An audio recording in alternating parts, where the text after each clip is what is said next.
मैं Ranjeet Kumar assistant loco pilot अपने channel पर आप लोगों का स्वागत करता हूं। जैसा कि पिछले वीडियो में मैंने बंगाल के गवर्नर जनरल के बारे में चर्चा किए थे और उस टॉपिक से रिलेटेड एक टेस्ट दिए थे।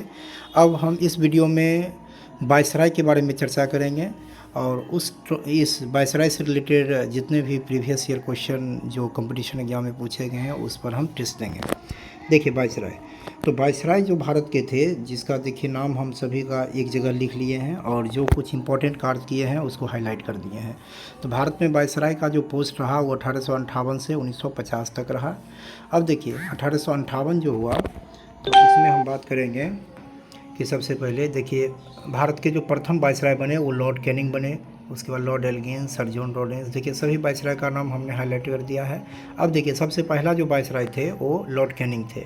लॉर्ड कैनिंग के समय ही क्या हुआ था, ये कब से कब तक रहे थे, 56 से 62 तक। जब ये इनका कार्यकाल 1 साल हुआ था तो 1857 में क्या हुआ, एक विद्रोह हुआ 1857 का, और लॉर्ड कैनिंग के समय विद्रोह हुआ था। इसी विद्रोह के बाद भारत का शासन ईस्ट इंडिया कंपनी के हाथों से निकाल करके ब्रिटिश सरकार के हाथों में दे दिया गया।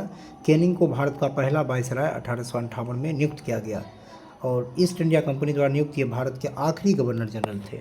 गवर्नर जनरल, उसके बाद प्रथम वायसराय और भारत के आखिरी गवर्नर जनरल कहलाए थे। इनके द्वारा किए गए देखिए महत्वपूर्ण कार्य जो है, इन्होंने विधवा पुनर्विवाह अधिनियम, भारतीय दंड संहिता आईपीसी की स्थापना, व्यपगत का सिद्धांत जिसको हम कहते हैं डॉक्ट्रिन ऑफ लैप्स यानी राजहरप नीति को समाप्त किया, जिसको डलहौजी ने शुरू किया था। अब देखिए इसके बाद अगले जो वायसराय जो कुछ इंपॉर्टेंट कार्य किए थे हम उसी का डिस्कस किए हैं, वो लॉर्ड मेयो थे। लॉर्ड मेयो का शासनकाल 1869 से 1872 था। इन्होंने अजमेर में मेयो कॉलेज की स्थापना की थी। इन्हीं के शासनकाल में 1872 में भारत में पहली बार जनगणना हुई थी। 1872 में अंडमान में लॉर्ड मेयो की हत्या उसी के शासनकाल में एक अफगान के द्वारा कर दिया गया था। इन्होंने जनगणना की शुरुआत की थी। अब देखिए इसके बाद जो अगले वायसराय के रूप में जो चार्ज लिए थे वो थे लॉर्ड लिंटन। इनका शासनकाल 1876 से 1880 तक था। वर्नाकुलर प्रेस एक्ट पारित करना, वर्नाकुलर प्रेस एक्ट के द्वारा समाचार पत्रों पर प्रतिबंध लगा दिया गया था। इन्होंने समाचार पत्रों पर प्रतिबंध लगा दिया था। यदि कोई अखबार आपत्तिजनक चीज़ें छापती है तो सरकार उसकी प्रिंटिंग प्रेस सही संपत्ति जब्त कर लेती थी, जिसको हम वर्नाकुलर प्रेस एक्ट कहते हैं। अब देखिए इसके बाद अगले वायसराय के रूप में जो चार्ज लिए वो लॉर्ड रिपन थे। इनका शासनकाल 1880 से 1884 था। इतिहास में लॉर्ड रिपन को भारत के उद्धारक की संज्ञा दी गई है। प्रमुख घटना, वर्नाकुलर प्रेस एक्ट जो पिछले वायसराय के द्वारा लागू किया गया था उसको इन्होंने समाप्त किया लॉर्ड रिपन ने। अस्थायी स्वशासन की शुरुआत की, नियमित रूप से जनगणना की भी शुरुआत की, प्रथम कारखाना अधिनियम पारित किया। इडवर्ड बिल इसी के समय काल में पारित हुआ था, जिसके कारण भारतीयों को यूरोपियन कोर्ट में जज बनने का भी अधिकार मिला। इन्होंने भारतीय के हित में कुछ महत्वपूर्ण कार्य किए, प्रेस प्रसन्नता को समाप्त किया।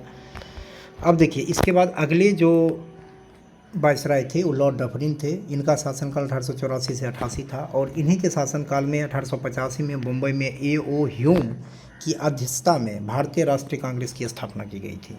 इसके बाद देखिए अगले वायसराय के रूप में जो आए वो थे लॉर्ड कर्जन और इनका शासनकाल 1899 से 1905 तक रहा। बंगाल का विभाजन जो हुआ था इन्हीं के शासनकाल में हुआ था। ऐतिहासिक इमारतों की सुरक्षा मरम्मत के लिए भारतीय पुरातत्व विभाग की स्थापना, भारतीय विश्वविद्यालय अधिनियम पास किया, सिंचाई आयोग, पुलिस आयोग, विश्वविद्यालय आयोग की भी इन्होंने क्या की, स्थापना की थी। अब देखिए इसके बाद अगले वायसराय के रूप में जो आए थे वो लॉर्ड हार्डिंग थे। इनका शासनकाल 1910 से 1916 तक था।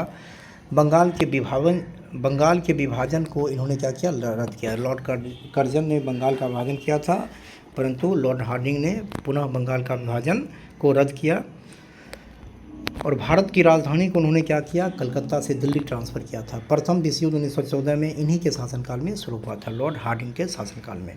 इसके बाद अगले वायसराय जो थे वो थे लॉर्ड चेम्सफोर्ड और इनका शासनकाल 1916 से 1921 है। जलियांवाला बाग हत्याकांड, रॉलेट एक्ट, महात्मा गांधी ने असहयोग आंदोलन की शुरुआत इन्हीं के शासनकाल में की थी, लॉर्ड चेम्सफोर्ड के शासनकाल में। अब देखिए इसके बाद अगले वायसराय जो थे वो थे लॉर्ड रीडिंग। इनका शासनकाल 1921 से 1926 है। इनके शासनकाल में महत्वपूर्ण घटना चोरा चोरी कांड, काकोरी रेल कांड, भारत में सिविल सेवा परीक्षा की शुरुआत इन्हीं के शासनकाल में हुई थी। अब देखिए इसके बाद अगले वायसराय के रूप में जो चार्ज लिए थे वो लॉर्ड इरविन थे। इनका शासनकाल 1926 से 1931 तक हुई थी। साइमन कमीशन इन्हीं के शासनकाल में भारत आया था। संविधान निर्माण हेतु प्रथम सम्मेलन इन्हीं के शासनकाल में आयोजित हुआ। महात्मा गांधी द्वारा शुरू प्रथम गोलमेज सम्मेलन, जैसे 3 गोलमेज सम्मेलन हुए थे, जिसमें प्रथम गोलमेज सम्मेलन जो थे लॉर्ड इरविन के शासनकाल में ही हुआ था। महात्मा गांधी द्वारा सविनय अवज्ञा आंदोलन भी इन्हीं के शासनकाल में शुरू हुआ था। अब देखिए इसके बाद अगले वायसराय के रूप में आए थे लॉर्ड वेलिंगटन। इनका शासनकाल 1931 से 1934 है। भारत सरकार अधिनियम 1935 इन्होंने पारित किया। भारत सरकार अधिनियम 1935 के कुछ महत्वपूर्ण पॉइंट हैं। इस अधिनियम भारत सरकार के 1935 में कुल 331 धाराएं और 10 अनुसूची का समावेश था। इसके तहत केंद्र में द्वैध शासन की व्यवस्था की गई थी। इसके तहत बर्मा को भारत से अलग करके एक नया राज्य दिया गया। भारत सरकार अधिनियम 1935 लागू होने से पहले तक बर्मा भारत का पार्ट हुआ करता था, परंतु इस अधिनियम के तहत बर्मा को भारत से अलग कर दिया गया और एक स्वतंत्र देश बना दिया गया। अब देखिए लॉर्ड लिन लिथगो, इनका शासनकाल 1936 से 1943 तक था। इनके शासनकाल में ही भारत छोड़ो आंदोलन, क्रिप्स मिशन, पहली बार आम चुनाव, द्वितीय विश्व युद्ध का प्रारंभ हुआ था लॉर्ड लिन लिथगो के शासनकाल में। इसके बाद देखिए अगले जो वायसराय आए लॉर्ड माउंटबेटन, इन्हीं के समय काल में भारत को आज़ादी मिली थी। इनका सन 1947 से 48 था। स्वतंत्रता के बाद से वायसराय की पदवी को समाप्त कर दिया। जब भारत स्वतंत्र हो गया तो लॉर्ड माउंटबेटन को पुनः भारत का गवर्नर जनरल बनाया गया। वायसराय का पोस्ट समाप्त कर दिया गया। स्वतंत्रता के बाद भारत के पहले गवर्नर जनरल लॉर्ड माउंटबेटन ही बने। अगर क्वेश्चन में पूछा जाए स्वतंत्र भारत के प्रथम गवर्नर जनरल कौन है तो लॉर्ड माउंटबेटन। ब्रिटिश भारत के प्रथम गवर्नर जनरल कौन है तो कौन थे, लॉर्ड कैनिंग थे। अब देखिए इसके बाद जो आए चक्रवर्ती राजा गोपालाचारी, इनका सन 1948 से 50 तक हुआ। स्वतंत्र भारत के पहले भारतीय और आखिरी गवर्नर जनरल ये हुए। ये पहले भारतीय और आखिरी गवर्नर जनरल हुए। इनके बाद गवर्नर जनरल का पोस्ट समाप्त कर दिया गया। अब देखिए कुछ इंपॉर्टेंट पॉइंट्स हैं जिसको हम डिस्कस करेंगे। लॉर्ड रीडिंग भारत में सिविल सेवा परीक्षा की शुरुआत किए थे। लॉर्ड लॉरेंस प्रथम समुद्री टेलीग्राम सेवा की शुरुआत की। लॉर्ड लेंसडाउन भारत और अफगानिस्तान के बीच द्वंद्व रेखा खींचे थे। इसके बाद लॉर्ड एल्गिन द्वितीय, इन्होंने एक स्टेटमेंट दिए थे भारत को तलवार के बल पर ही विजित किया गया और तलवार के बल पर ही इसकी रक्षा की जाएगी। अब देखिए कुछ इंपॉर्टेंट पॉइंट हैं जिसको हम पहले ही डिस्कस कर चुके हैं और उससे डायरेक्ट क्वेश्चन एग्जाम में आता है, उसको हम शॉर्ट में थोड़ा रिवाइज कर लेते हैं। जैसे देखिए 1857 का विद्रोह किनके शासनकाल हुआ था, लॉर्ड कैनिंग के शासनकाल में। पहली बार जनगणना लॉर्ड मेयो के शासनकाल में। Vernacular press act Lord Linton के शासनकाल में। स्थानीय स्वशासन की शुरुआत नियमित जनगणना लॉर्ड रिपन के शासनकाल में। भारतीय राष्ट्रीय कांग्रेस की स्थापना लॉर्ड डफरिन के शासनकाल में। बंगाल का विभाजन एवं प्रथम विश्वविद्यालय अधिनियम लॉर्ड कर्जन के शासनकाल में। बंगाल के विभाजन का रद्द करना था भारत की राजधानी कलकत्ता से दिल्ली, तो ये लॉर्ड हार्डिंग के शासनकाल में हुआ था। इसके बाद देखिए रॉलेट एक्ट जलियांवाला बाग हत्याकांड लॉर्ड चेम्सफोर्ड के शासनकाल में हुआ। साइमन कमीशन भारत आया, प्रथम गोलमेज सम्मेलन लॉर्ड इरविन के शासनकाल में। भारत सरकार अधिनियम 1935 लॉर्ड विलिंगटन के शासनकाल में। भारत छोड़ो आंदोलन क्रिप्स मिशन पहली बार आम चुनाव लॉर्ड लिन लिथगो के शासनकाल में। भारत को आज़ादी लॉर्ड माउंटबेटन के शासनकाल में।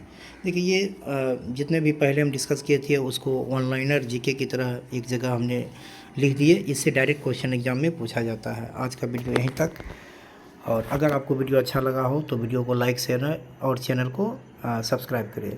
और इसी प्रकार हम अगली वीडियो के साथ आपसे मिलेंगे। धन्यवाद।